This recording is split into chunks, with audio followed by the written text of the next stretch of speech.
Կիրակի սիրելիներ, ողջունում ենք ձեզ Տեր Հիսուս Քրիստոսի սուրբ անունով եւ ուրախ աղքազարդ բոլորիս։ Ուզում եմ կարդալ Մատթեոս 21-րդ գլխի 5-րդ խոսքից։ Ասացեք Սիոնի աղջկանը, ահա քո թագավորը քեզ մոտ է գալիս, հեզ եւ էշն ու ավանակի քուռակը հեծած։ Աշակերտներն էլ գնացին եւ արին ինչպես որ Հիսուսը հրամայեց նրանց։ Էշը եւ ավանակը բերին եւ իրենց հանդերձները նրանց վրա գցեցին եւ նա նրանց վրա նստեց եւ խիստ շատ ժողովուրդներ իրենց հանդերձները ճանապարհի վրա փռեցին։ Ուրիշներն էլ ծառերը ցճուղեր էին կտրում եւ ճանապարհում փռում։ Եվ առաջից եւ հետևից գնացող ժողովուրդներն աղաղակում էին եւ ասում. Օվսաննա, Դավթի որդուն,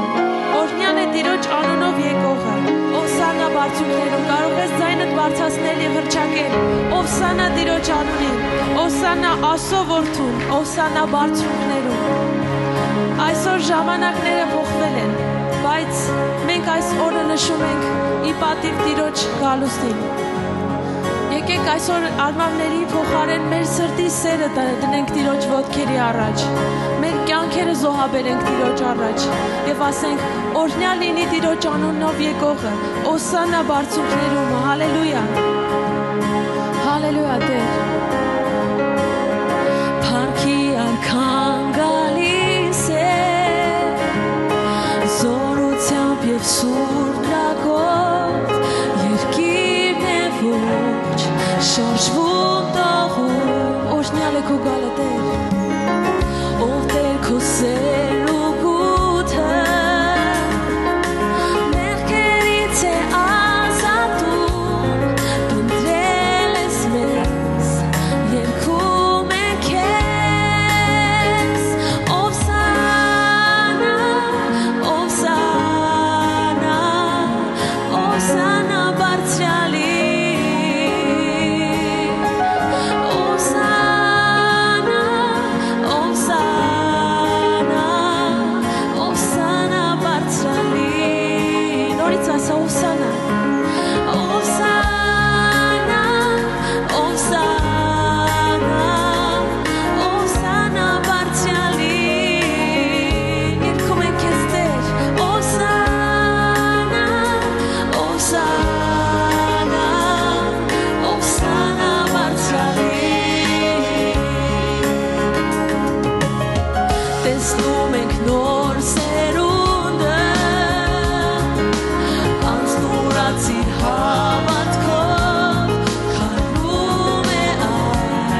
շարժվում առաջ, տեսնում ենք արդությունը,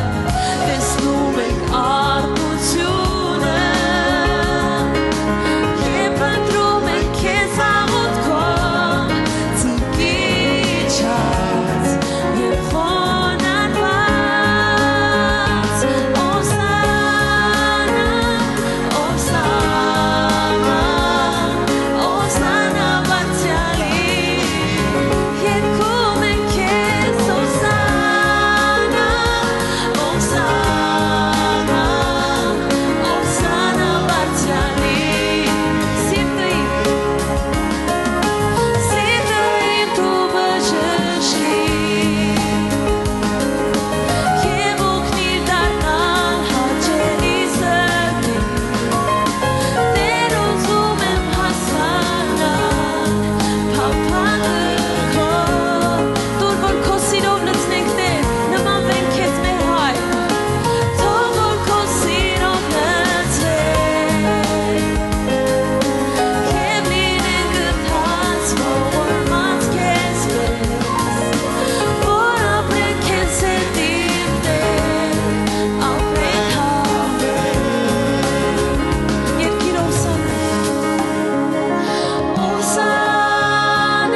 օրհնել ու մեծարել։ Ամեն, հալելույա։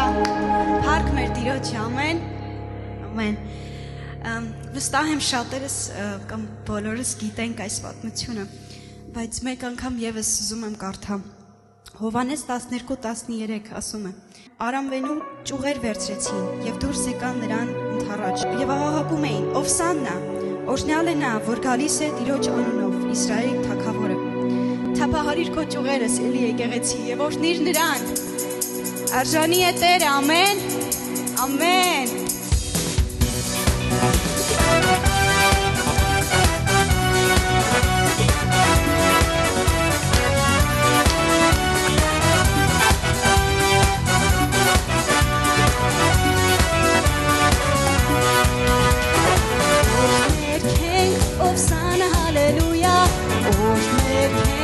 Օվսանա, հալելույա, Օվսանա, հալելույա, օրհնենք թագավորին, մեկ անգամ ենք, օրհնենք ենք, Օվսանա, հալելույա, օրհնենք ենք, Օվսանա, հալելույա, օրհնենք ենք, Օվսանա, հալելույա, օրհնենք թագավորին, նա կգա, արքան, նորից կգա, արքան, նորից կգա, արքան, նորից կգա Երուսաղեմ, հոգով կշղթայի, չարանենք ոսոխի, Օվսանա, արքան, արքան, նորից կգա, արքան, նորից կգա, արքան, նորից կգա Երուսաղեմ, հոգով կշղթայի, չարանենք ոսոխի, Օվսանա, արքան, Հաճում է իշխանը խաբարի, հարություն զորություն է բացվեց ողջուներին, Տիրոջ հուզում ու փառքն է տարածում ամենու քանզի մեր Տեր գալու է Երուսաղեմ, արքան, նորից կգա արքան, նորից կգա արքան, նորից կգա Երուսաղեմ, հոգով կշղթայի, չարան է ոսոխի, Օվսանա, արքային, արքան, նորից կգա արքան, նորից կգա արքան, նորից կգա Երուսաղեմ, հոգով կշղթայի, չարան է ոսոխի, Օվսանա, արքային, արքայի ժողովուրդն է խոնանում ամենուր, բարձրացնում հաղթության ձայն տարածում սիրողուր,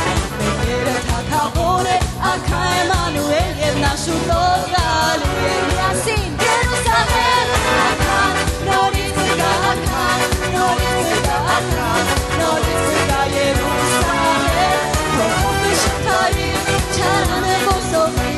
Օվսանա, արքային, մեկ անգամ էլ արքան, նորից կգա արքան, նորից կգա արքան, նորից կգա Երուսաղեմ, հոգով կշղթայի, չարան է ոսոխի, Օվսանա, արքային, Օվսանա, արքային, Օվսանա, արքային, Զորքերը արշավում են, վազում են բարսվով, հաղթարշավի ոչով, դեմ կանգնել չի կարող, Զորքերը արշավում են, վազում են բարսվով, հաղթարշավի ոչով, դեմ կանգնել չի կարող, Հիսուս Քրիստոսն է մեր դավանի, կանտել և խոնարհել, Հիսուս Քրիստոսն է Տերը, կանտել և խոնարհել, Զորքերը արշավում են, վազում են բարսվով, հաղթարշավի ոչով, դեմ կանգնել չի կարող, Զորքերը արշավում են, վազում են բարսվով, հաղթարշավի ոչով, դեմ կանգնել չի կարող, Հիսուս Քրիստոսն է Տերը, կանտել և խոնարհել, Հիսուս Քրիստոսն է Տերը, կանտել և խոնարհել, Հնչեցեք ովերանը Սիոնի, հնչեցեք ովերի ձայն ավելի, հնչեցեք ովերանը Սիոնի, Տեր գալի,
հարուստ ծափահարություններ, տուր նրան Տիրոջը արժանի փառք։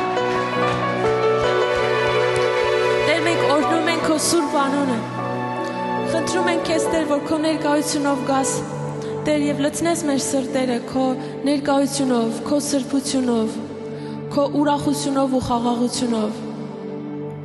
Ուզում ենք, Տեր, վայելել քո ներկայությունը։ Ուզում ենք տալ քեզ արժանի փառք, մեր Հայր։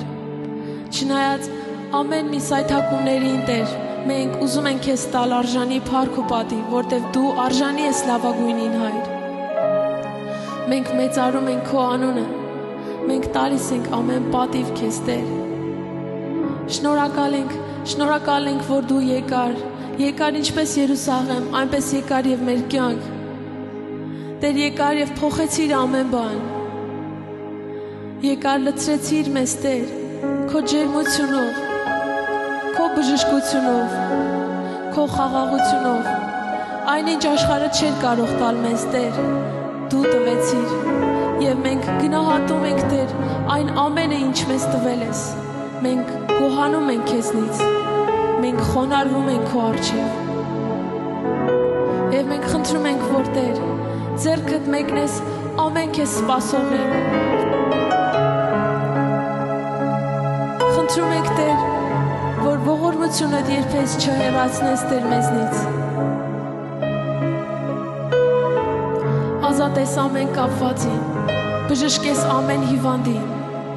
Տեր, քո հրաշքը ցույց տաս բոլոր նրանց, ովքեր սպասում են, Տեր, որ բարձրացնես ձեռքդ, մեկնես ձեռքդ ու փրկես ու ազատես։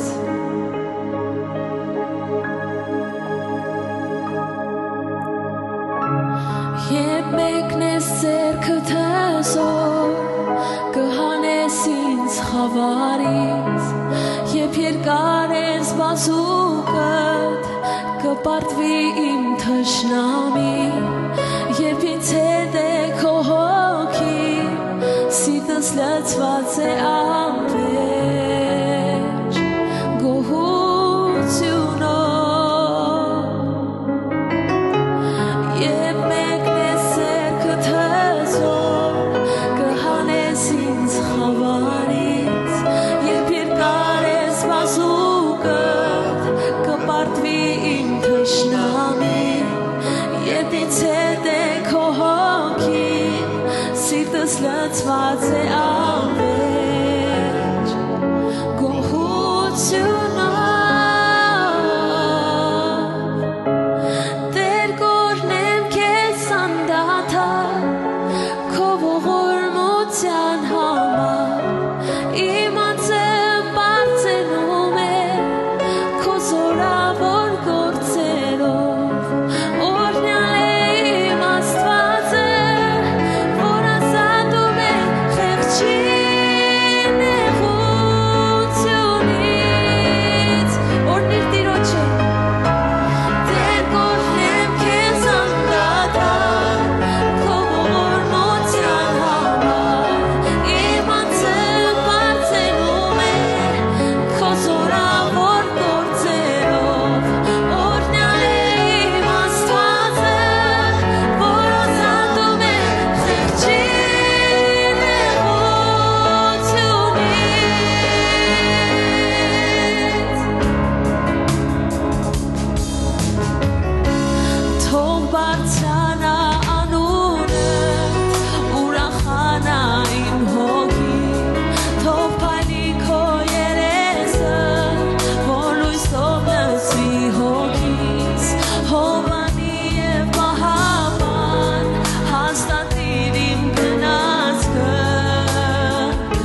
Հալելույա մեր Աստված, մենք օրհնում ենք քո սուրբ անունը։ Ամեն։ Ասա նրան ինչքան ես սիրում Աստծուն, խոստովանիր, ասա ինչքան ես սպասում իրան։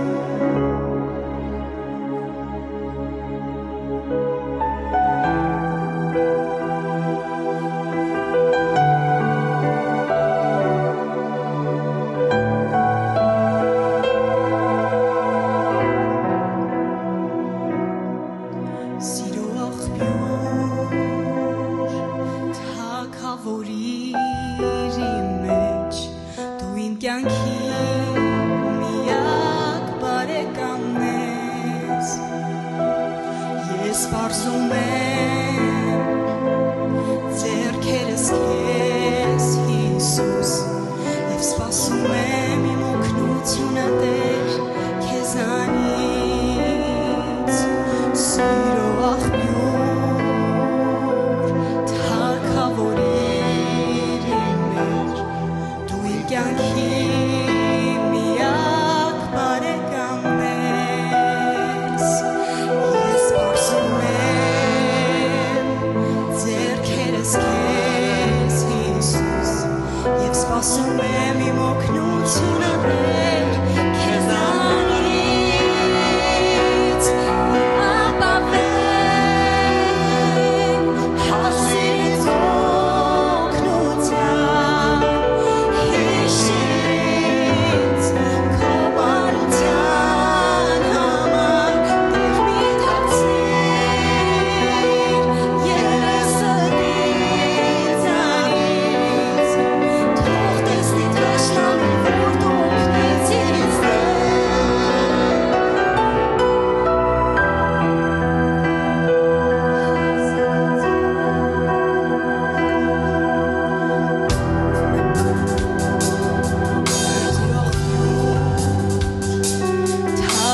թագավորիր իմ մեջ, դու իմ կյանքի միակ բարեկամն ես, ես պարզում եմ ձեռքերս քեզ Հիսուս, և սպասում եմ իմ օգնությունը Տեր քեզանից, իմ ապավեմ հասեր ինձ օգնության, հիշիր քո բարության համար, Տեր մի թաքցիր երեսը ինձանից, թող տեսնի թշնամին, որ դու օգնեցիր ինձ իմ ապավեմ հասեր ինձ օգնության, հիշիր քո բարության համար, Տեր մի թաքցիր երեսը ինձանից,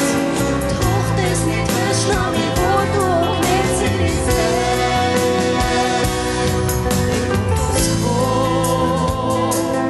ապրեցնում ես դու ինձ, բարձրացնում ես գլուխը ծառայի, որ մենք նայենք մեր թշնամին և միշտ սպասենք մեր օգնությունը Տեր քեզանից, իմ ապավեմ հասեր ինձ օգնության, հիշիր քո բարության համար, և մի թաքցիր երեսը ինձանից, թող տեսնի թշնամին, որ դու օգնեցիր ինձ Տեր, թավանի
Տիրոջը,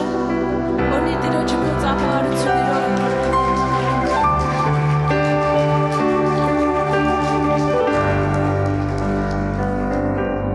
լսենք մեր հայտարարությունները։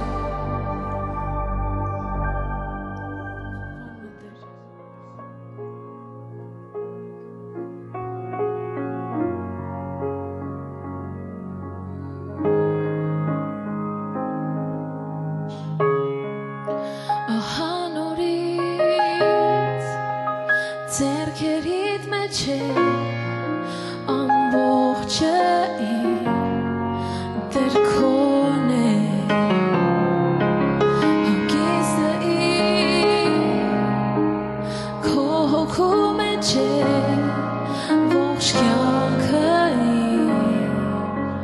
քոն է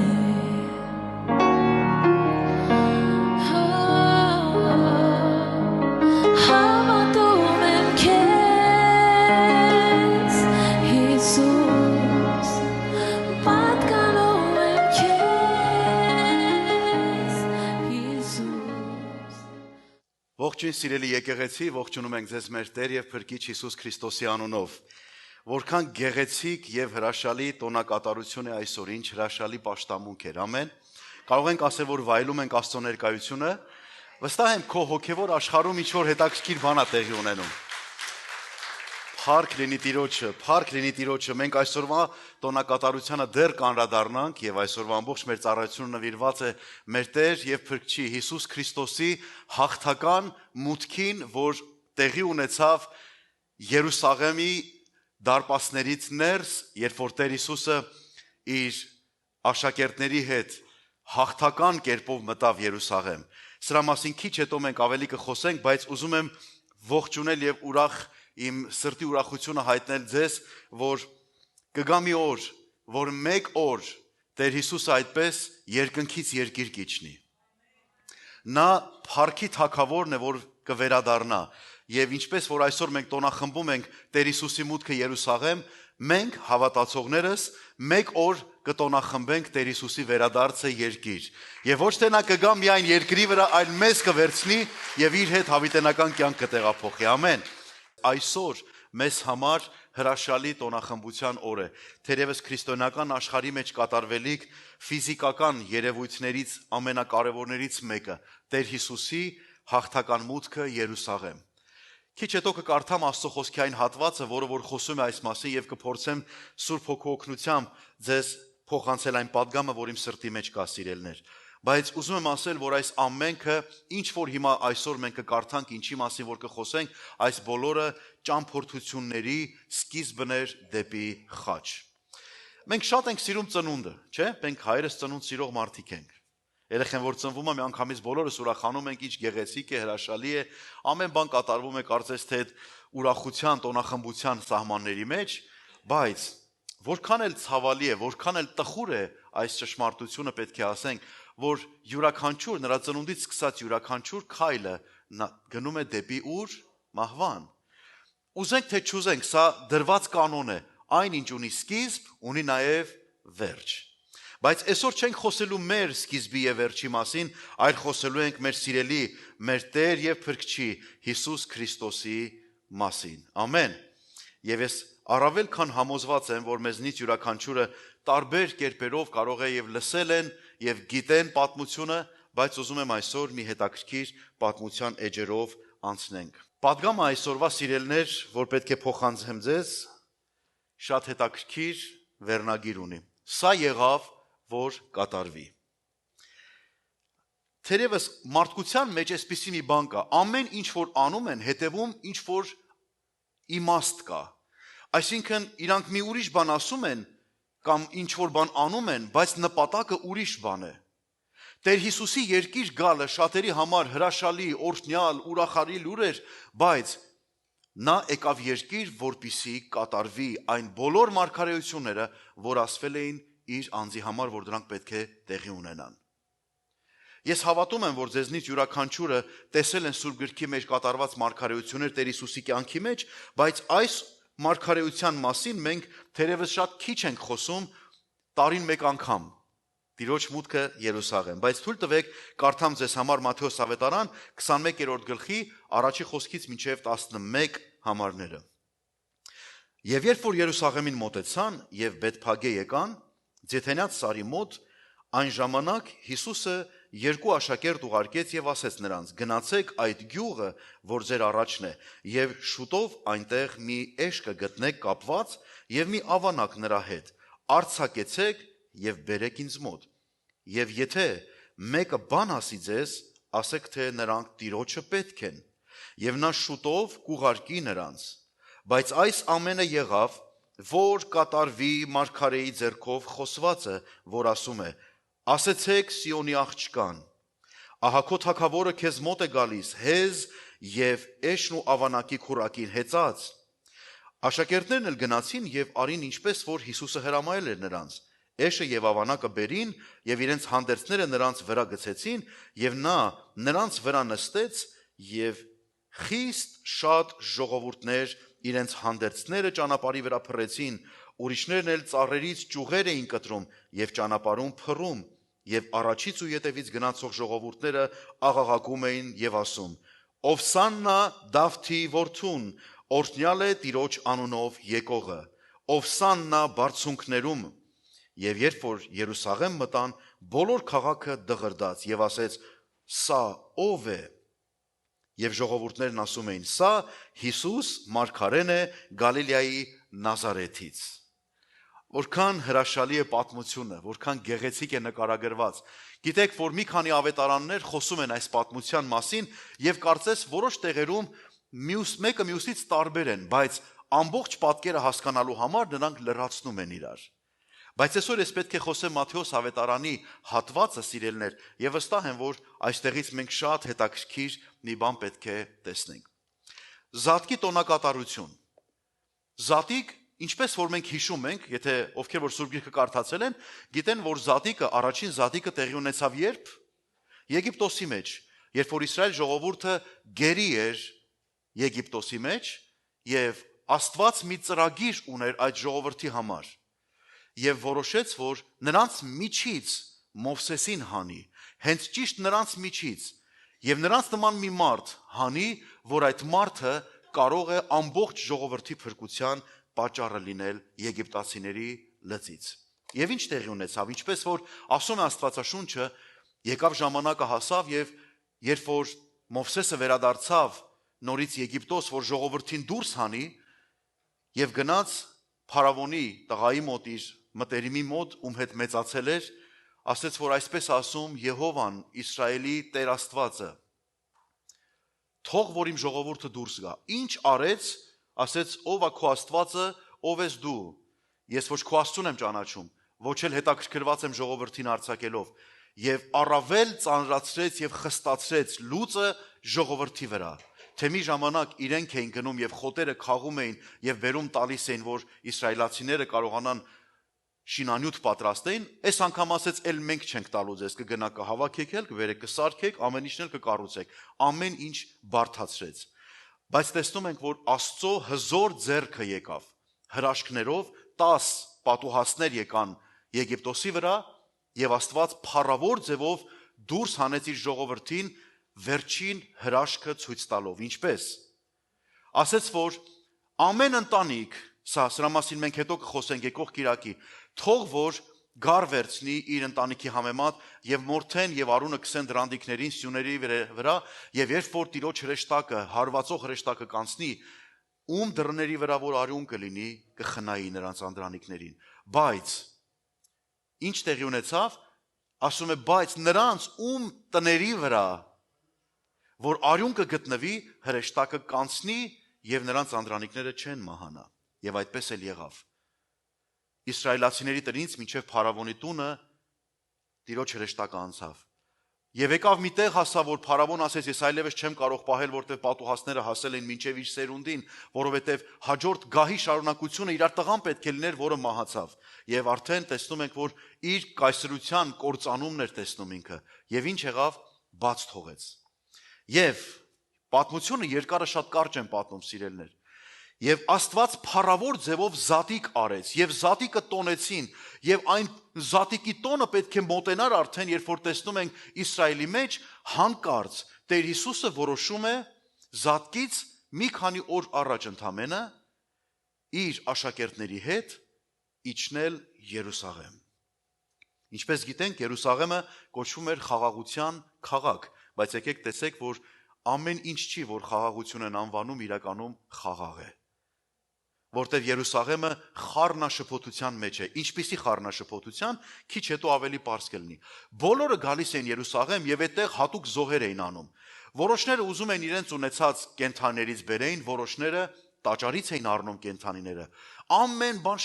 խառնաշփոթ վիճակի մեջ էր, բայց ինչ ենք տեսնում, որ Տեր Հիսուսին խառնաշփոթությունները չեն կարող արգելել։ Կարող ես ասել ամեն։ Կապ չունի մեր կյանքերի մեջ ինչ խառնաշփոթ է, նա երբեք արգելք չունի իր առջև։ Երբ որ մենք պատրաստ ենք նրան ընդունելու, նա պատրաստ է հաղթական մուտք գործելու մեր կյանքերի մեջ։ Ամեն։ Եվ այդ ժամանակ տարբեր մարդիկ, տարբեր կրոններից, անգամ ոչ Իսրայելի կրոնը դավանող մարդիկ գալիս էին Իսրայել պարզապես իմանալու, որ Իսրայելի Աստվածը զորավոր Աստված է եւ իրենց զոհերն էին բերում։ Եվ ուզում եմ ձեզ մի բան ասել, երբ որ հաշվեցին մոտավորապես գիտեք ինչքան զոհ էր լինում ամեն զոհաբերության օրը, այսինքն ամեն զատկի օրը։ Ամեն զատկի օրը մորթվում էր գրեթե 4 միլիոն գար։ 250,000 զոհված գառներ։ Դուք պատկերացնում եք ինչ արյուն պիտի թափվեր։ Դուք պատկերացնում եք ինչպես պիտի ողողվեր այդ ամբողջ տաճարը եւ շրջակայքը։ Քահանաները առավոտից գիշեր պիտի մորթեին եւ պետքա որոշները բաժանեին, որոշները տուն տանեն, որոշները այրեն, որոշները ողջակիզը ինչ ուզում անում են։ Բայց ոչ մեկը չկարողացավ փրկություն եւ խաղաղություն բերել մարդկային կյանքի մեջ։ Եվ տեսնում ենք, որ Տեր Հիսուսը նախքան զատկի տոնը որոշեց իր աշակերտների հետ իջնի եւ գրված է ձիթենյաց լեռից ցածր իջնում։ Դա այնտեղն էր, որտեղ Տեր Հիսուսը երկար ժամանակ էր անցկացնում աղոթքի համար։ Եվ ես շատ ուրախ եմ ձեզ ասելու այս մասը, որ գիտեք, Աստված իր որդուն ուղարկեց մեզ համար ոչ թե լոկ ուղակի քայլելու մեր կյանքի առօրյայի, մեր հոգսերի մեջ, այլ որպեսզի կարողանա մեզ զորություն տա այդ հոգսերից, այդ ճնշված, այդ բեռնավորված վիճակից ազատ ապրել։ Խնդիր բոլորս ունենք եւ կա եւ կլինեն, բայց ուրախ լուրը այս է, որ Տեր Հիսուսը գալիս է դեպի մեզ իր փառավոր, իր օրհնյալ հրաշալի շքերթով։ Գիտեք, որ օրենքի մեջ, օրենքի համաձայն յուրաքանչյուր չափահաս 30 տարին լրացած տղամարդը մոտավորապես, եթե այդպես տարածքով վերցնենք, ուրեմն մի քանի մղոն շուրջը, այդ տաճարի Երուսաղեմի շուրջը բնակվողները բոլորը գալիս են Երուսաղեմ եւ պետք է կարողանային մասնակցեն այդ տոնախմբությանը։ Այսինքն կարող ենք ասել, որ Տեր Հիսուսը հատուկ ժամանակ ընտրեց, որպեսզի գա եւ մտնի Երուսաղեմ։ Գիտեք, մեր համար միգուցե մի քիչ անհասկանալի է շատ բաներ, ինչու պետքա Երուսաղեմ այդպես լիներ։ Գիտեք, որ առևտրականությունը կամ ընդհանրապես առևտուրը շատ զարգացած էր եւ ժողովուրդը շատ ավելի գալիս էին այդտեղ համ առևտուր անելու, որոշները գալիս էին այդտեղ, օրինակ ասենք, որոշ պայմանագրեր ունենալու մեկը մյուսի հետ, տեսնելու որոշ ժողովրդի, որպեսզի հաջորդ այդ իրանց Երուսաղեմյան այդ զատկական տոնից հետո կարողանան իրանց կյանքը շարունակեն իրենց առևտուրների մեջ։ Բայց տեսնում ենք, որ Տեր Հիսուսը իր աշակերտներին կանչում է եւ ասում է. գնացեք դիմացի գյուղը եւ այնտեղից մի էշ եւ ավանակ բերեք։ Թերևս հետաքրքիր է, ինչի համար պետքա էշ եւ ավանակ լինի, որտեղ գրված է եւ Տեր Հիսուսը նրանց վրա նստեց։ Ես չգիտեմ ճանապարհի որ հատվածում Տեր Հիսուսը այնտեղից իջավ մյուս մեծ էշից իջավ ավանակի վրա նստեց կամ ավանակից ելավ էշի վրա նստեց։ Վերջապես գրված է, որ երկուսի վրա էլ նստեց։ Թույլ տվեք այս մասը չկանգնեմ, որտեղ գիտեմ ձեզ համար կարող է հարցեր լինեն, բայց Տեր Հիսուսն ասեց գնացեք այդ դիմացի գյուղը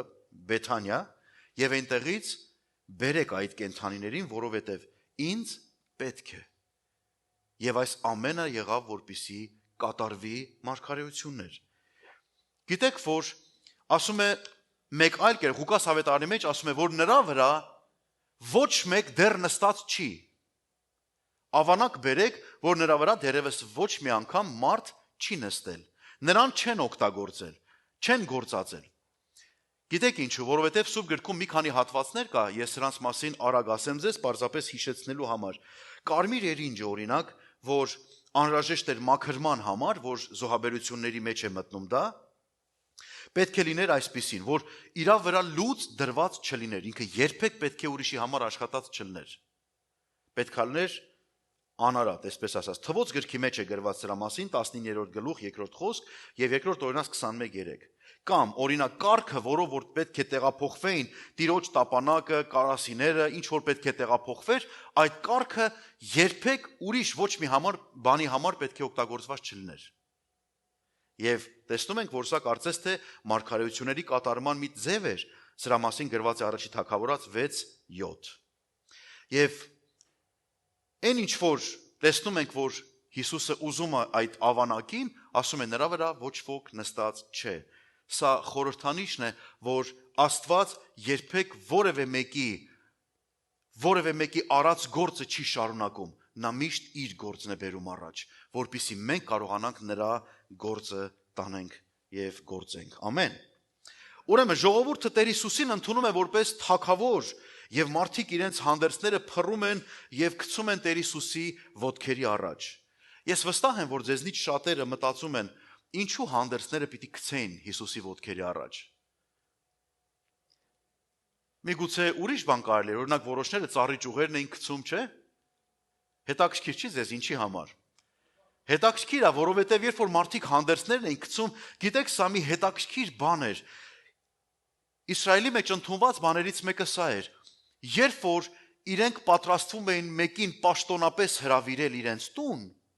դա կլներ հարսանիք, դա կլներ որևէ ինչ որ մեծ միջոցառում, իրենք հանդերձներ էին ուղարկում այդ մարդուն, որ այդ մարդը այդ հանդերձները հագներ գար իրանց տուն։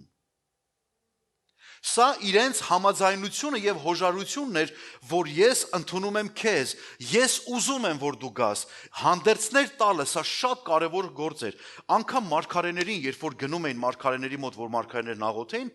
մարգարեների համար հանդերձներ էին ուղարկում սկզբից։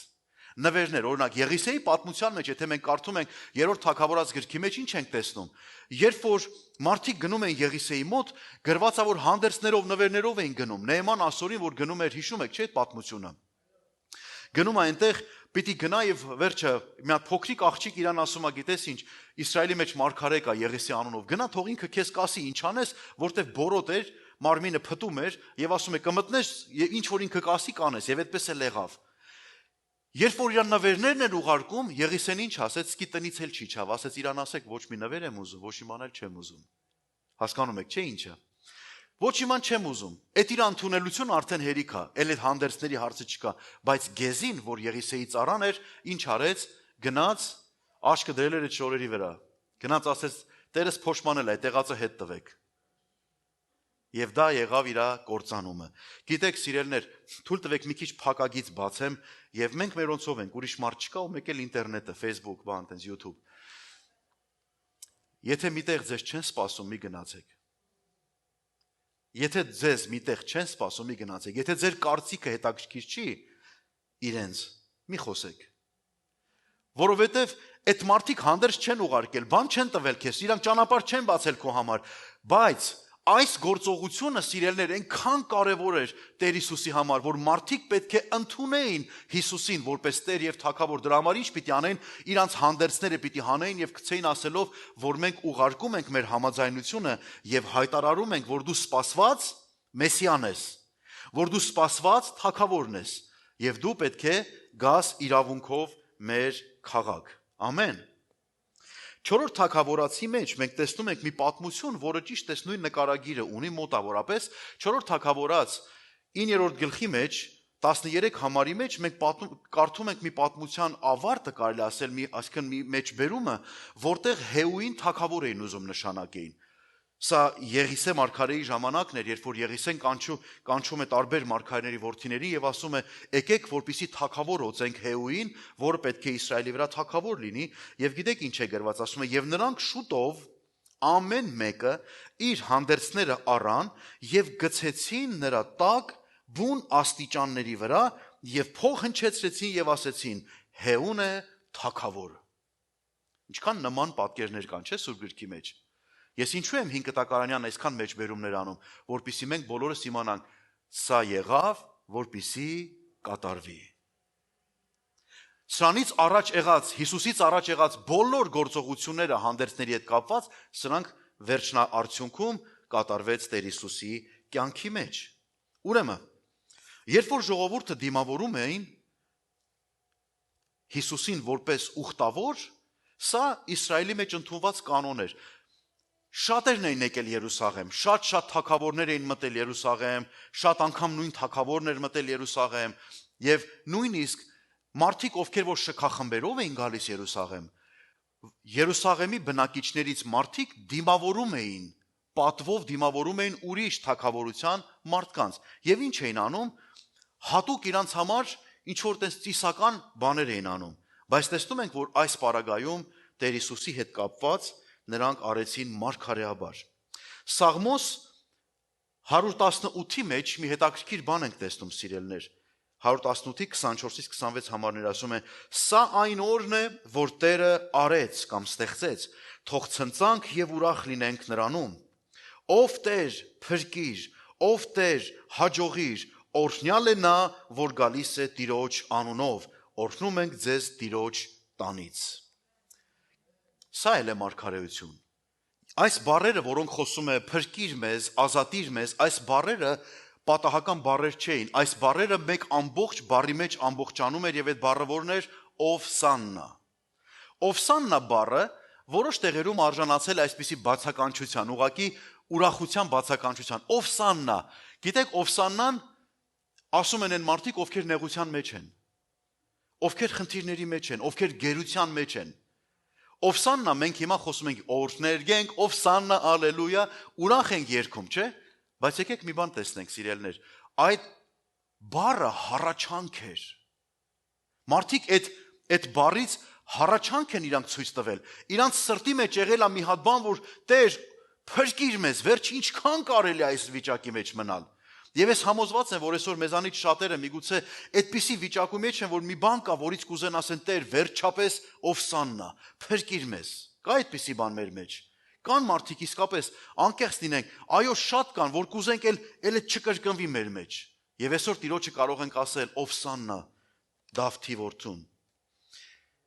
Ուրեմն, ժողովուրդը գոռում են Օվսաննա, եւ այստեղ պետքա շատ զգուշ լինենք, որ հասկանանք ինչի մասին կարող է խոսքը լինել։ Ինչու պետք է Աստված փրկեր, ինչու պետք է շտապեր, ինչի պիտի ժողովուրդն ասեր Տեր շուտ արա, շուտով փրկիր մեզ։ Այսինքն չենք ուզում այլևս մեկ վայրկյան մնա նույն իրավիճակը։ Հնարավոր է, որ այս բառը այսպես նշանակեր հենց այդ ժամանակվա համար։ Ինչից կարող էին փրկություն աղաչել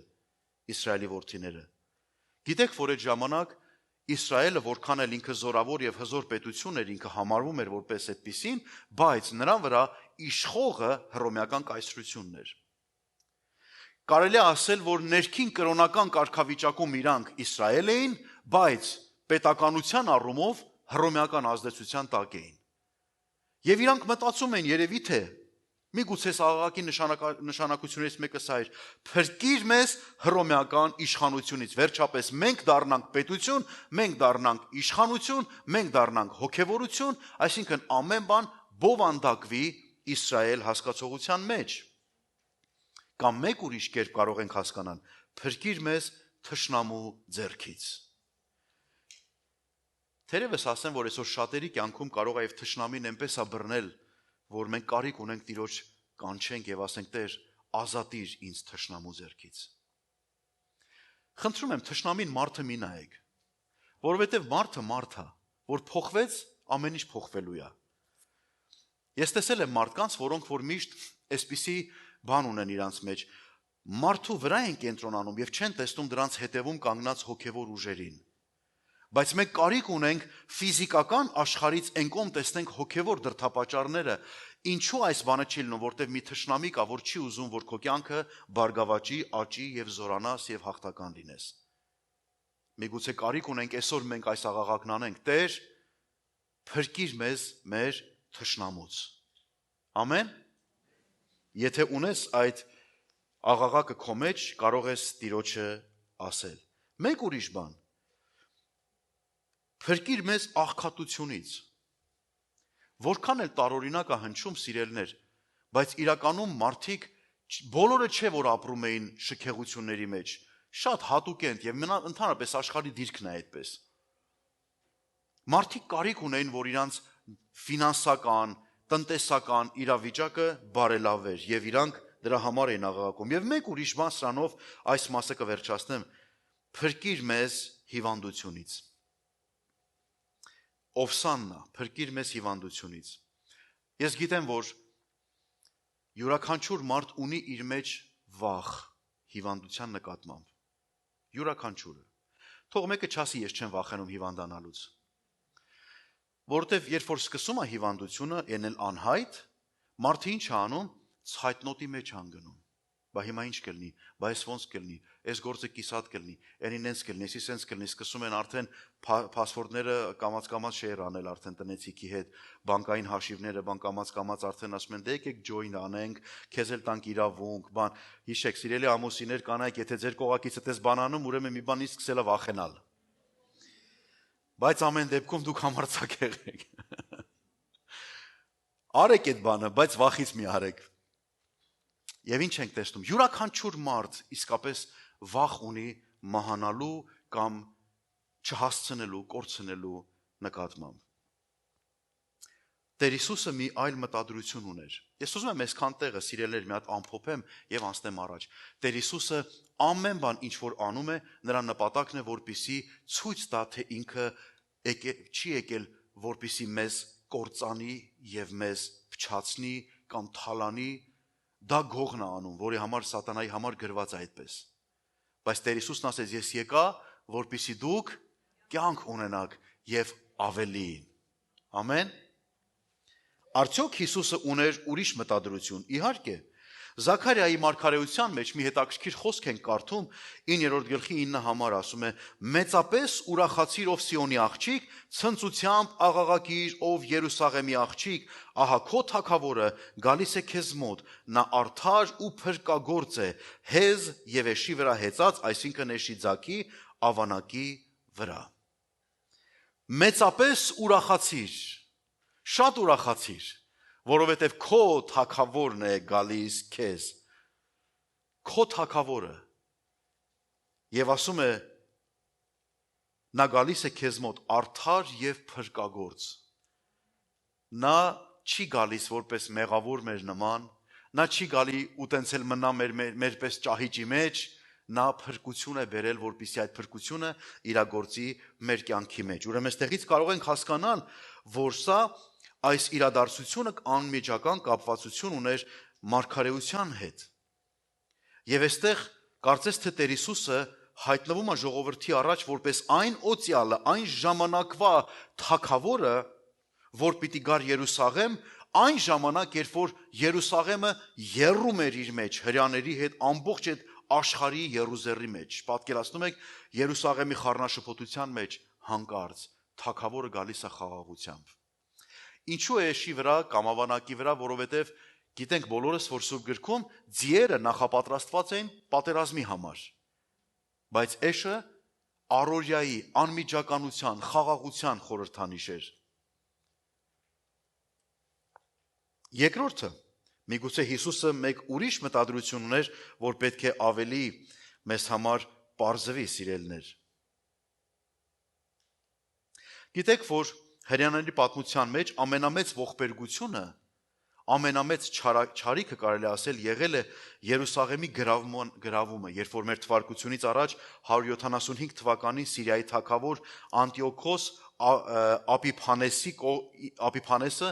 գրավեց, պաշարեց Երուսաղեմը։ Գիտեք, 3 անգամ տարբեր ժամանակների մեջ ըստ պատմության եղել է այդպիսի բան։ Դրանցից մեկ եղել է նաև Հռոմը, դրանից մեկը եղել է Պարսկաստանը։ Այսինքն մենք տեսնում ենք ամեն մեկը մի կողմից մի բան տարել են։ Եվ դրա համար հրեաները տարածվել են տարբեր տեղեր եւ կան այդպիսի պատմություններ կապված արդեն հեթանոսացած հրեաների մասին։ Դրանց մասին, որ գաք Bible study, վստահ եմ, որ շատ լավ ինֆորմացիա կունենաք։ Եվ ամենացավալի բանը, որ կապված էր այդ պատմության հետ, ինչի մասին, որ քիչ առաջ ասեցի, գիտեք, որ գրված է, որ երբ որ Անտիոքոսը պաշարել էր եւ հուդայականություն ուզում էր արմատախիլ աներ, պղծեր, գիտեք, որ ինչ որ չափ իրան հաջողվեց։ Տաճարի մեջ զոհասեղանի վրա խոզ մորթեց, որը պղծություն էր համարվում Իսրայելի համար, եւ ինքը հատուկ դա արեց հայտարարելով, որ այս զոհաբերությունը Զևսին է ուղված։ Պատկերացնում եք։ Այսինքն սրբությունների վրա ոտք դրեց, եւ սա ամենատրագեդիկ վիճակն էր, որ Երուսաղեմը կարող էր տեսած լինել։ Եվ արդեն հունական աստվածաբանությունները, հունական աստվածպաշտություններն ու կրոնական բաները, որ բերեցին եւ լցրեցին Պաղեստինի մեջ, դա փչացրեց ներքին իրենց պաշտամունքը։ Բայց տեսնում ենք, որ այս ամեն ինչի մեջ նաեւ արմավենու ճյուղեր էին վերցնում։ Ճյուղեր ծառերից պոկում էին եւ ինչ էին անում։ Թափահարում էին եւ աղաղակում էին Օվսաննա Դավթի որդուն։ Օրհնյալ է նա, որ գալիս է Տիրոջ անունով։ Այս ճյուղերի թափահարությունը մի խոսքով կարող ենք այսպես ասել, որ ինքը օլիմպիական հաղթանակը տոնողների ընդունելությունն էր, այսինքն մեկը, ով կարող էր հաղթել ամբողջ մարաթոնը։ Եվ իրենք կարծես թե սրանով ասում էին, որ հաղթանակը պատկանում է Տեր Հիսուս Քրիստոսին։ Ամեն։ Ես չեմ կարող այստեղ չխոսել այս կարևոր նյութի մասին։ Աստծո խոսքն ասում է, որ ամբողջ ստեղծագործությունը փառավորում են Աստծուն։ Փիլիպպեցիների գրքի մեջ, եթե չեմ սխալվում, սրա մասին գրված, եւ ասում է, որ ամեն լեզու պիտի խոստովանի, որ ինքն է Տերը։ Գիտեք ինչ տեղի ունեցավ։ Լսեք, սա շատ կարևոր է։ Երկինքը համաձայն էր այս եղածի հետ։ Ամեն, երկինքը ցնծում էր։ Երկրի վրա մարդիկ ցնծում եւ ուրախանում էին, խոստովանելով, որ Տեր Հիսուսն է Թագավորը եւ Տերերի Տերը։ Կարող ենք ասել ամեն։ Ավանակը, որ խորհրդանշում էր կենթանական աշխարհը, կենթանական աշխարհն էլ ներկա էր եւ ծառայում էր այն Հիսուսին, որը հռչակվում էր Տերերի Տեր եւ Թագավոր։ Կարող ենք ասել, որ երկինքը, մարդիկ, կենթանիները եւ բնությունը միասին, էլ ինչ մնաց։ Ամբողջ ստեղծագործությունը մեկ դավանանք ունեին, օրհնյալ է, հալելույա։ Այսինքն չկար մի բան, որ զրկված լիներ խոստովանությունից, ամբողջ ստեղծագործությունը միաբերան հայտարարում են, որ նա Թագավորն է։ Վստահ եմ, որ քո հռչակումների մեջ էլ է այդպես, դու էլ ես հայտարարում, որ Տեր Հիսուսը քո Թագավորն է, ամեն, կարող ես քո ձեռքը պարզել եւ ասել, Հիսուս, ես հավատում եմ, որ դու իմ Թագավորն ես, դու իմ Տերն ես, դու իմ Աստվածն ես, ամեն, եկեք ավելի ջերմ ու հզոր ծափահարություն տանք նրան, հալելույա։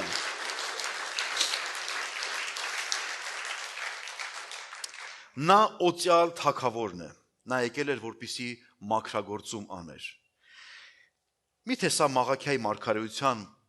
մասին նման չէ։ Եկեք կարդանք Մաղաքիայի մարգարեություն 3-րդ գլուխ առաջի խոսք եւ ասում է. «Ահա, ես ուղարկում եմ իմ դեսպանին, որ ճանապարհ պատրաստի իմ առաջ եւ հանկարծակի է գալու իր տաճարի մոտ, այն Տերը, որին դուք որոնում եք, եւ ուխտի հրեշտակին, որին դուք հավանում եք, ահա նա գալիս է, ասում է զորքերի Տերը»։ Ինչքան ճոխ է նկարագրված։ Ես ուղարկում եմ դեսպանին։ Դեսպանը ներկայացուցիչն է ինչ որ թագավորության, ինչ որ ազգի, ինչ որ երկրի։ Եվ այդ դեսպանը ներկայացնում է իր երկիրը։ Տեր Հիսուսը եկավ, որպեսզի մեզ ներկայացնի իր երկինքը։ Եվ այդ երկինքը ներկայացնելուց չի թողնում որպես ներկայացրած երկինք, այլ ինչ է անում, մեզ մասնակից է դարձնում հավիտենական երկնքին։ Դու ուրախ ես, որտեղ մեկ օր դա պիտի տեղի ունենա, սիրելիներ, Աստծո խոսքի համաձայն։ Եզեկիել մարգարեության մեջ 9-րդ գլուխ 4-ից 6 համարներն ասում է. «Եվ Տերը ասեց նրան. ահա անցկաց քաղաքի միջով, այսինքն Երուսաղեմի միջով, եւ նշան դիր այն մարդկանց ճակատներին, որ հառաչում եւ ողբում են նրա մեջ իրենց արած բոլոր պղծությունների համար, եւ մյուսներին ասեց. Իմ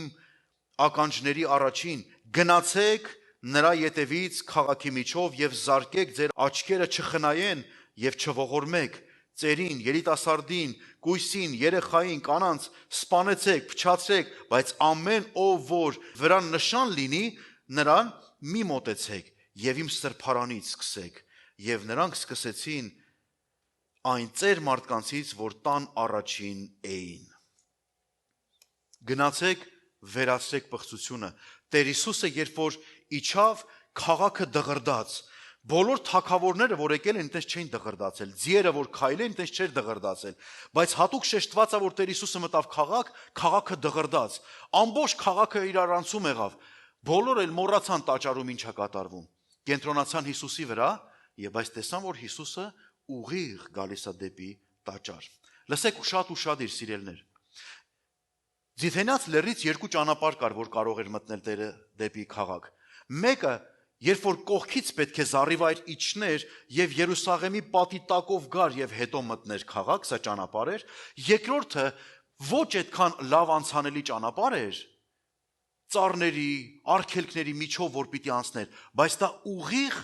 Ձիթենաց լեռից իջնում էր դեպի քաղաք։ Եվ բոլոր քաղաքը այնպես էր դասավորված, որ ամեն մեկը իր դռան առաջից կարող էր տեսնել Հիսուսին, որ իջնում է Ձիթենաց լեռից դեպի քաղաք։ Միթե սա էլ մարգարեություն չէ, որ Տեր Հիսուսն ասեց, որ նա կգա եւ ամեն աչք կտեսնի։ Նա չի գա այնպես որ ոչ մեկ չիմանա, գաղտնի եկավ տարավ ու ոչ մեկ խաբար չեղան, ոչ մեկի հետ գործ չունեցավ, ոչ, ամեն աչք պիտի տեսնի նրա վերադարձը։ Դու ուրախ ես, որ պիտի տեսնես, ոչ միայն տեսնես, այլ մասնակիցը լինես այդ փառավոր օրհնության։ Ամեն։ Եվ ասում էր սրանից առաջվա խոսքը, որ նա հանկարծ կգա, այն ժամանակ, որ ամեն մեկը իր սովորական կյանքով էր ապրում, եւ Տեր Հիսուսն ասեց, վերջին օրերում ինչ կլինի, կլինի ինչպես Նոյի օրերը։ Կին էին առնում, մարդի էին գնում, չէ՞։ Ամեն բան առօրյա նորմալ էր, սովորական ու հանկարծ անձրևն եկավ։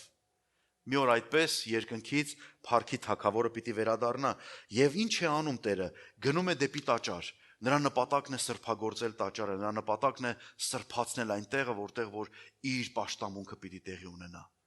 Գիտեք, մենք ֆիզիկական աշխարհն ենք հասկանում, բայց Տերը այստեղ նաեւ մեր հոգեվոր,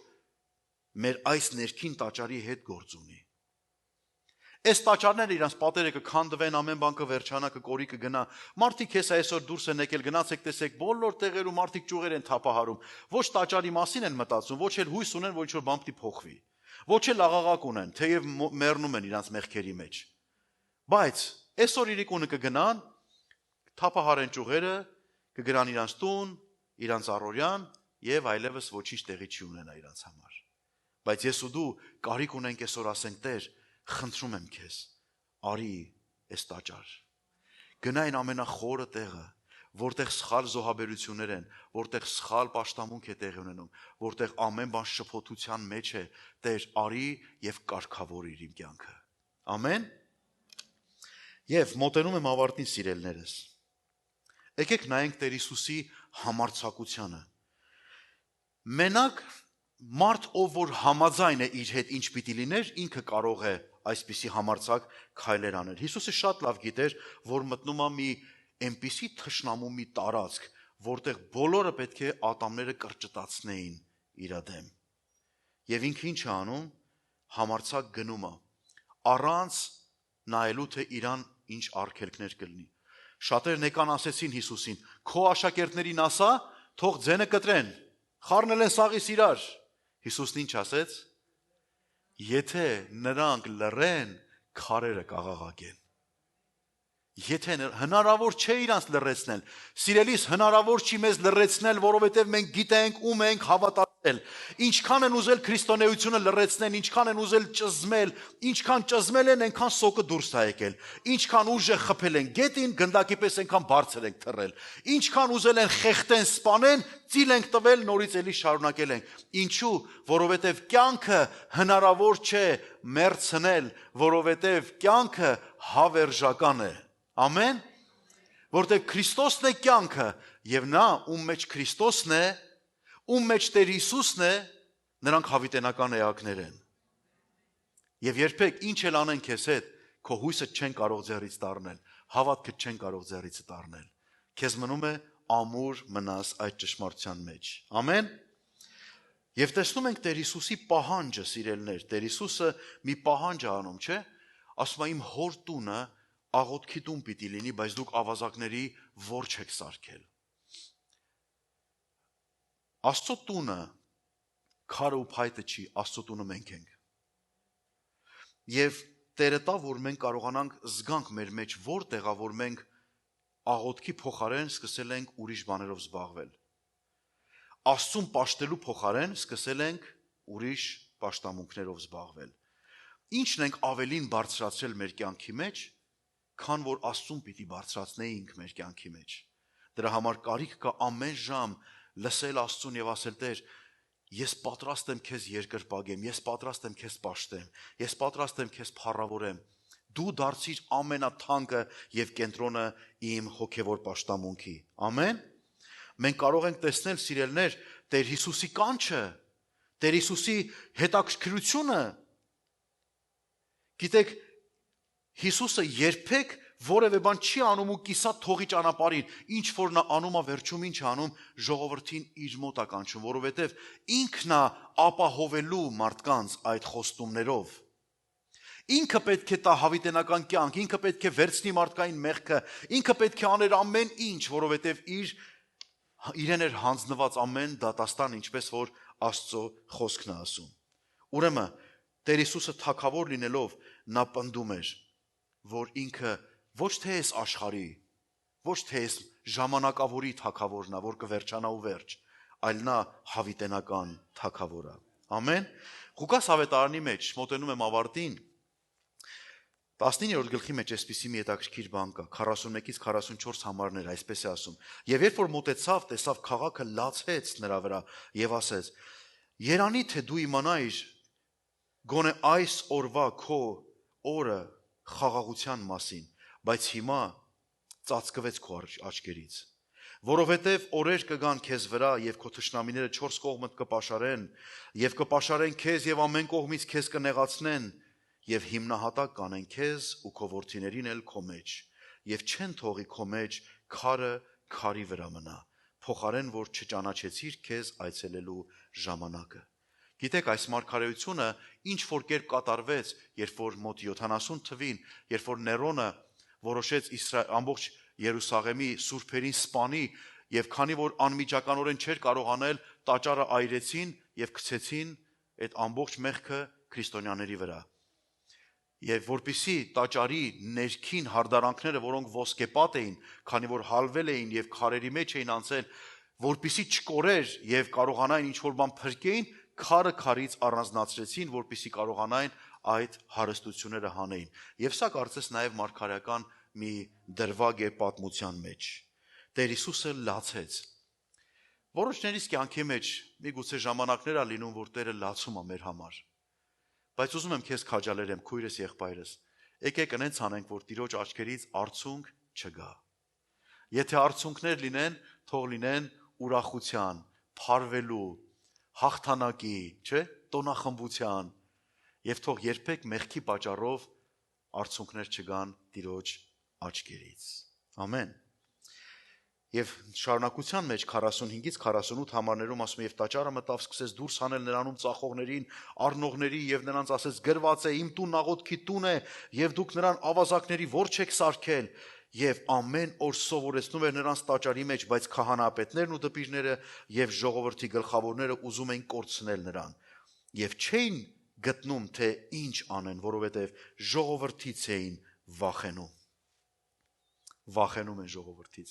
վախենում են միաբանությունից, սատանան վախենում է միաբանությունից, սատանան վախենում է իրար հետ աղոթելուց, երբ որ մենք աղոթում ենք, ինքը վախենում է, երբ որ մենք միաբանվում ենք, ինքը վախենում է, ինչի, որովհետև մենք պաշտպանում ենք Հիսուսի կողմը, որովհետև մենք խոստովանում ու դավանում ենք Հիսուսի թագավորությունը, որովհետև մենք բոլորս միասին ուժեղ ենք, դու մենակ ուժեղ չես, ես մենակ ուժեղ չեմ, սիրելի եղբայրս, քույրս, բայց մենք միասին զորավոր ենք, միասին ուժեղ ենք, միասին տեսիլք ունենք, միասին կարող ենք ճամփա անցնել, միասին կարող ենք հաղթել եւ միասին պետք է մտնենք Տիրոջ արքայության մեջ հավիտյանս հավիտենից ապրելու։ Ամեն։ Որքան գեղեցիկ է միաբանությունը, սիրելներ։ Եվ որպեսզի վերջացնեմ այս մասը, սիրելներս, ուզում եմ քեզ մի բան ասել։ Նախքան որ մենք պիտի կանգնենք աղոթքի։ Տեր Հիսուսն ինչ էր ուզում։ Տեր Հիսուսն ուզում էր Երուսաղեմը առանց օտարների։ Տեր Հիսուսն ուզում է Երուսաղեմը, քո կյանքը առանց օտարների։ Տեր Հիսուսն ուզում է, որ արձագանքենք իր կանչին ապականությունից դեպի անապականացում։ Տեր Հիսուսն ուզում է տաճար առանց ավելորդ եւ սխալ զոհաբերությունների եւ առևտուրների։ Երբեմն մենք մի փոքր կներեք մի քիչ ազատ ասեմ այս բառերը, երբեմն մենք Աստծո հետ ինչ ենք անում, առևտուր։ Ես քեզ ես անեմ, դու ինձ ես արա, այն անեմ, դու ինձ են արա։ Գիտեք, մի բան եմ ուզում ձեզ ասեմ, ամենայն սրբությամբ եւ պատասխանատվությամբ, եթե Աստված այլևս ոչ մի բան մեր կյանքում չանի, արածը արդեն այնքան հերիք է, որ ոչ մի բան չանի, արածները արդեն բավական են։ Գիտեմ, որ կանի եւ պիտի անի, որովհետեւ ինքը մեզ մենակ չի թողի, մինչեւ վերջ կլինի, բայց եկեք մեր սիրտը առևտրականի սիրտ չսարքենք։ Տեր, ես էս անեմ, որ են անեմ։ Տես եկել եմ պաշտամունք, ուրեմն դու ինձ օրհնի։ Սիրելիս, եկել ես պաշտամունքի քո համար ես եկել, քո շահի համար, քո օրհնվելու համար, քո խաղաղության, քո աստվածային օրհնությունները վերցնելու համար ես եկել։ Ինչ անում ես, քո համար ես անում։ Մի հատ եղբայր ունենք, շատ անուշ եղբայր է, ջութակահար, շատ, որ ասում ես, ես ինչ սիրուն կներեք, սարոշկա ես հակել, ասում է, ինչ անում եմ, ձեր համար եմ անում։ Ձեր աչքին լավ էր, ինչ անում ենք, թող Տերը ուրախանա եւ փառավորվի։ Ամեն։ Ուրեմն, սիրելի քույրս, եղբայրս, մենք իսկապես կարիք ունենք Տիրոջ ներկայության մեջ մեր սիրտը բացենք եւ ասենք, Տեր, օրհնյալը քո գալուստը իմ կյանքի մեջ, օրհնյալը լի այն օրը, որ դու եկար, օրհնյալ լինի այն իմ կյանքի համար եմ ասում 92 թիվը, որի մեջ ինձ ասեցին, որ Հիսուս կա։ Ես այդ օրը, այդ ժամանակ ես շատ բան չէի հասկանում, բայց այնքան չհասկանալով հանդերձ իմ կյանքը 93 թվի սկզբին տվեցի Տիրոջը։ Վստահ եմ, որ մեզանից յուրաքանչյուրը կարիք ունեն վերադառնան այս ճշմարտության, որ Տեր, մենք ուզում ենք քեզ փառավորել մեր կյանքով, դու լինես մեր թագավորը։ Ամեն։ Ամեն, եկեք ծափահարենք Տիրոջը։ Եվ կխնդրեմ, որ կանգնենք միասին։ Ովսանա, Ովսանա, Ովսանա բարձրալ Աստծուն, Ովսանա, Ովսանա, Ովսանա, Փրկիր մեզ, Ովսանա, Հիսուս, Ովսանա բարձրալ Հալելույա։ Քեզ փառաբանում ենք Տեր, Մեր ամբողջ սրտով օրհնում ենք քեզ, մեր սրտերում ենք երգում, շնորհակալ ենք քեզ Հիսուս։ քո անունն ենք միշտ բարձրացնում, Ովսանա բարձրալ Աստծուն, Մենք մեծանում ենք քեզ, Տեր։ քեզ փառում ենք միշտ բարձրացնում, Հալելույա։ Ովսանա բարձրալ Աստծուն։ Դու մեր Տերը ու Աստվածն ես, դու մեր թագավորն ես, սիրելի Փրկիչ։ Մենք շնորհակալ ենք քեզ այս հրաշալի պատգամի, այս խորը, այս հոգևոր, այս մարգարեական իրադարձության մասին, որ դու մեկ օր իջար դեպի քաղաք եւ ամբողջ քաղաքը իրար անցավ եւ դու հասար տաճար եւ կործանեցիր ամեն ստակ փոխողներին, ամեն առևտուր անողներին, ովքեր քո տաճարի մեջ զբաղված էին ոչ հոգևոր գործով։ Գիտենք, որ դու ոչ թե դատապարտում ես, որ մարդիկ առևտրի մեջ են լինում, այլ որ հոգևոր կյանքի մեջ են առևտրի մեջ լինում, այլ քո տաճարի մեջ են առևտրի մեջ լինում։ Աղոթում եմ Տեր, որ սրբես մեր կյանքը, մաքրես մեզ ամեն առևտրից, մեզ պարգևես անկեղծ եւ սուրբ պաշտամունքի համար։ Պատրաստիր մեր անձերով Տեր, մեզ վարժեցրու քեզ երկրպագելուն,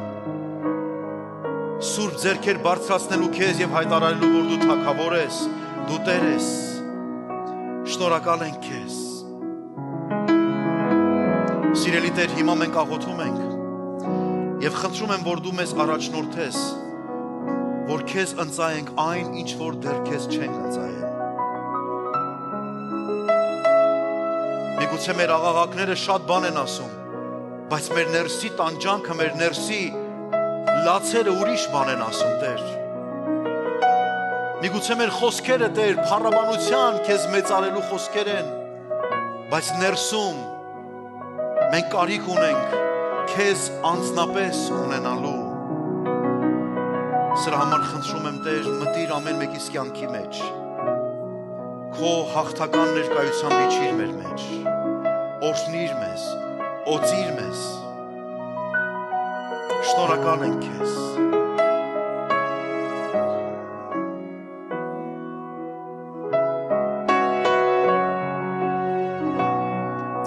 Շնորհակալ ենք քեզ։ Օրհնանք լինի քո սուրբ անվանը։ Սիրելի քույրս, եղբայրս, այս պահը օգտագործիր։ Եթե զգում ես մի բան կա, որ Աստված այդտեղ բացակայում է քո կյանքի մեջ, որ դեռ իրան չես ասել սրա մասին, հիմա խոսիր Տիրոջը։ Ասա, Տեր, ես այս վիճակի մեջ եմ եւ երբեք երեսս չի բռնել քեզ ասեմ արի ստեղ, բայց հիմա խնդրում եմ քեզ, արի ով Տեր, մտիր ես խառնաշփոթության մեջ, փոխիր ես իրավիճակը Տեր, մենք քո կարիք ունենք։ Շնորհակալ եմ քեզ։ Շնորհակալ եմ քեզ։ Փառավորվիր ով Տեր, բարձրացիր ով Տեր, մեծարվիր ով մեր թագավոր։ Հալելույա։ Շնորհակալություն քեզ։ Եթե քո խոսքերը զգում ես բավարար են եւ դու ասեցիր այն ինչ որ պիտի ասեիր, ուրեմն իմացիր, դռներդ բաց պահի։ Հիշիր քո դավանությունը, պիտի թափահարես, պիտի խոսես, պիտի երգես, պիտի փառավորես Տիրոջը, որ նա իր փառահեղ եւ թագավորական զորությամբ քո կյանքիդ մեջ իր ոտքը դնի, քո խնդիրների վրա իր ոտքը դնի, մտնի ներս եւ իր անունը փառավոր սարքի, ամեն։ Ուրեմն օրհնյալ է նա, որ գալիս է Տիրոջ անունով, ով Սաննա Դավթի որդուն, հալելույա։